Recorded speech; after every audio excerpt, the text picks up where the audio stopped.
Good afternoon. Only 2/3 of the games, but it was a massive weekend of football. There's plenty of news around, of course, from a footy perspective, highlighted by the Dockers yesterday beating the Lions. They're clearly genuine contenders at Fremantle. The Pies are in the 8 off the back of massive wins now over the Dockers, Carlton and then Hawthorn just yesterday at the MCG. And Sydney look like awesome contenders as well. That, for mine, was the game of the year. Want to discuss that. But off the top this morning, some news from the Bombers. Andy McGrath, crucial for the Bombers, is a chance of playing this Friday night. Suffered a groin injury or scare in some training over the last few days. He's speaking out at Essendon early this afternoon. We'll get some more information this afternoon from Andy directly. But the crux of it is he's got a groin injury. He's hopeful of playing, but he's touch and go for what shapes as a really important clash now for Essendon. They're coming up against Carlton, who you'd think would benefit from having the week off. We don't expect at this stage that Mackay will be back this quickly after his knee injury, but it's a huge night for Essendon. Friday night football. It starts 3 Friday nights in a row. They've got their 150th celebrations on Saturday night. They want to play well, but McGrath in a significant degree of doubt after this mishap at training involving his groin, or injury at training involving his groin. He's hopeful of playing. The Pies yesterday got over the line at the MCG against Hawthorn. Craig McRae was intriguing post-game. They broke down their last 2 minutes the week before against Carlton, spent at least an hour on each of those 2 minutes in their review. He was very pleased with their decision-making in the final stages yesterday. There was some big injury news from that game, including Jack Gunston. Looks like he's got a pretty serious ankle issue. I'll discuss the injuries later in his podcast. But the crux of it is that Collingwood is back in the 8. I wouldn't say back in the 8. They're in the 8. And De Goey was instrumental in all that yesterday as well. Kicked a really, really important goal. But clearly the discussion points were Ginnivan. And there's two aspects to this. Ginnivan's technique in terms of what he does when he's tackled and also the non-decisions. There were 2 decisions early in the game paid in favour of Ginnivan, resulting in goals. There were decisions later that weren't paid, and Craig McRae wants some clarification regarding Ginnivan. Oh, it's interesting. Or maybe I need to get some clarity because, as far as I'm aware, that it is a free kick. So we'll just get some clarity around that. But I think you can't get paid a free kick because we don't like it that you're getting free kicks. So I'm not sure if that's the case. So I'll just get some clarity around that. So as I mentioned, there's what Ginnivan's doing in terms of the tackles. McRae pointed out that what he's really doing there is avoiding tackles. There's a skill in that, and there's certainly no rule against what he's doing at the moment in that regard. But it looked like the umpires then changed their interpretation later in the game and didn't pay a couple of decisions in favour of Ginnivan. And I guess what McRae's saying there is he wants some clarification from the AFL because, look, Ginnivan's height's irrelevant in a sense. He is a bit shorter and he does sort of go down in some tackling situations. But I guess if it's there, it's there. So Collingwood want to seek some clarification from the AFL in regards to that. Nathan Buckley also commented on that in summary this morning and just said that there is a certain skill in what you can do under the rules in, I guess, what you do during the tackling process. Darcy Moore wasn't awarded a free kick. In fact, a free kick was awarded against him for essentially going under Sam Butler's legs. It didn't look like he went under Sam Butler's legs. It looked like Darcy Moore was just going for the ball. Craig McRae said post-match they clearly live with that decision. I think everyone would have to acknowledge that was a mistake it was the non-officiating umpire's call. So it was an interesting call in itself. Look, we all make mistakes. I make them. Players make them. Players spray kicks. I still think there's an overemphasis on the missed free kicks. Admittedly, it cost Collingwood a goal at a crucial point. It put the Hawks in front. But I expect that it'll be acknowledged this week. That was just a plain error, in my view. Anyway, we'll find out this week. I thought the Cats were an interesting story from the weekend. 13-point winners over the Dogs. They're now in 4th position on the ladder, 8-4.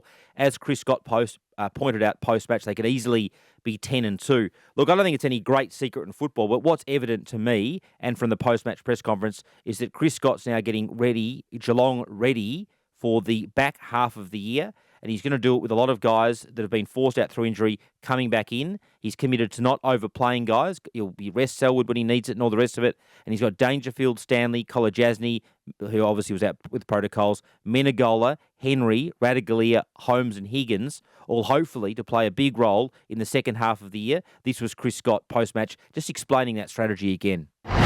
Get a big group of players back and it'll give us a chance to really attack the last half of the season. How have you seen the first half? One of a big group that hasn't got it done at the end of the year.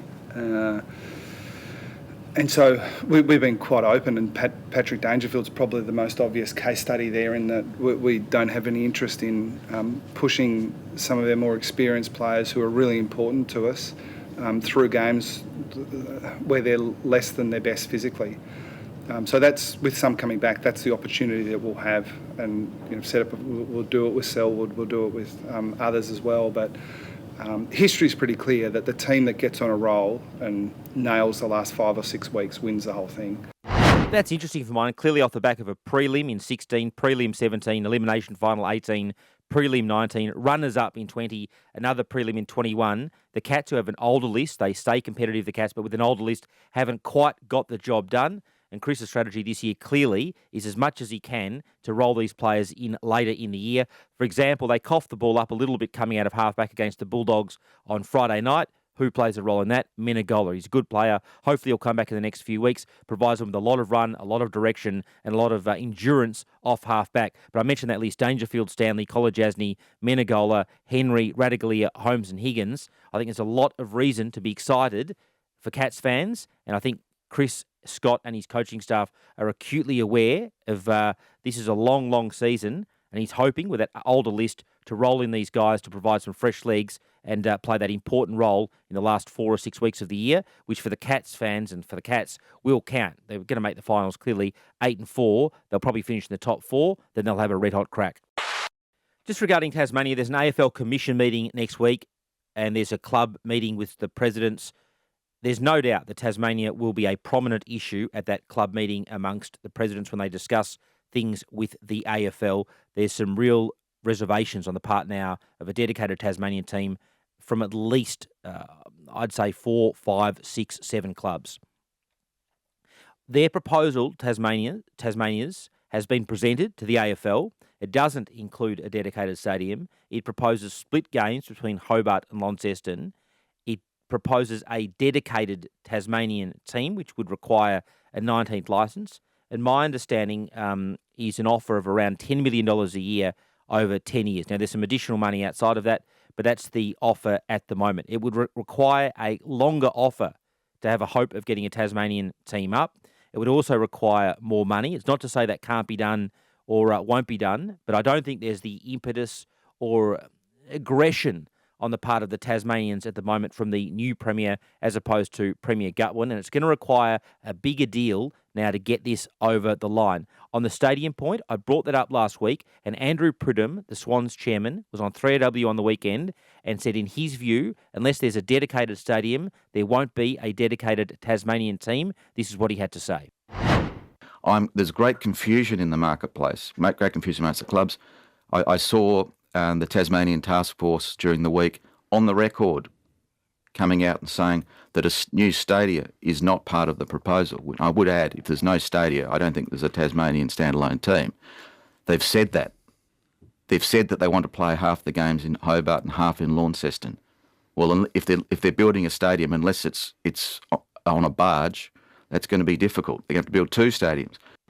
In terms of operating costs, it probably costs between $40 and $50 million a year to run a team.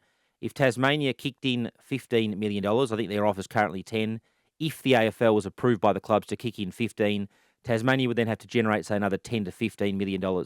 So this can be done, but the stadium is a prerequisite. I noticed some commentary following that interview or during that interview where it said, the proposals around Hobart and the stadiums are given. Well, at the moment, the stadium isn't a dedicated stadium in the proposal, and the proposal discusses talking about games between Hobart and Launceston. So there's a lot of work to go on this.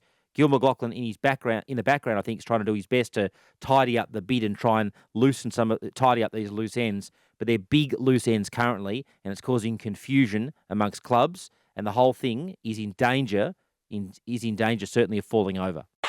It's long, it's straight, it's golden!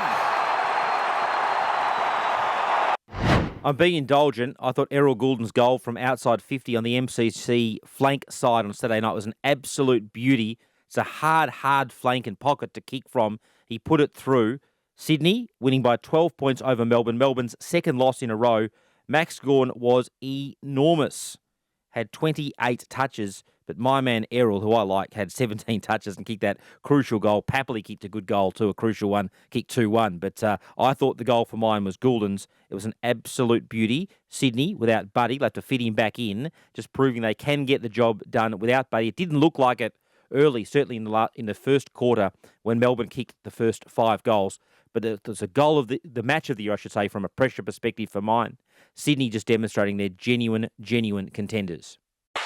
Some bad injuries over the weekend. I'll go through them in brief. Lockie Weller will have scans on the Gold Coast this afternoon. He's in form. The Suns have been in form. It's a bit of a football tragedy. I hate that word, but football tragedy, because it looks like he's done his ACL and he'll miss at least, the season, the best part of a year. Tom McDonald has a syndesmosis injury at Melbourne, so they're clearly missing him. They're also clearly missing, at the moment, Stephen May, the Demons. And Jack Gunson suffered an ankle injury yesterday, which will obviously be assessed today, so a concern clearly for Hawthorn. He'd only just come back. Bailey Smith's headbutt Friday night, a big discussion point. He's been offered 2 weeks from the MRO. At this stage, there's no indication that he'll appeal that or anything like that on Zach Tui. Tui wasn't concerned about it post-match, but clearly Smith, whichever way you look at it, has let down the Dogs because they're outside the 8. He's probably their best, if not one of their best players, and he's going to miss at least 2 weeks. So that was a costly headbutt from Bailey Smith. I don't know what he was thinking, quite frankly, and I think he's probably lucky in the end to have been offered 2 weeks. There is an avenue where that's directly referable to the tribunal, but it is classifiable under the table, and he was offered 2 weeks. And just finally, North Melbourne, they've now lost in consecutive weeks by 68 points, 60 points, 50 points, 78 points, 69 points, 47 points, 53 points, and then 62 points to the Gold Coast on the weekend. There were some rumours of a board meeting today. I think I've been able to dismiss that. There's certainly nothing, nothing unexpected or unscheduled in terms of David Noble's future. At the moment, the club is strongly backing Noble. I think they, in summary, clearly need these players just to get going again and sort of, get a little bit of confidence back. And they're not sort of, attributing the situation of David Noble just at the minute. Certainly not in terms of him losing his job. How long those results can continue for, I'm not sure. They're pretty deplorable, and they seem to have better talent than that. But I guess there'll be a discussion point again this week because they are struggling big time. A big news day headlined by that news out of the Bombers that McGrath is struggling for Friday night with a groin injury, hopeful at least to play, and lots more discussion points to come out of the weekend. Don't miss our podcast on Thursday. Triple M rocks football. That was Tom Browne's news. Come back every Monday, Thursday and Friday for more, and subscribe to Triple M Footy on Listener or wherever you listen to get all our podcasts throughout the season. For Ream Hot Water and McDonald's, Triple M rocks footy.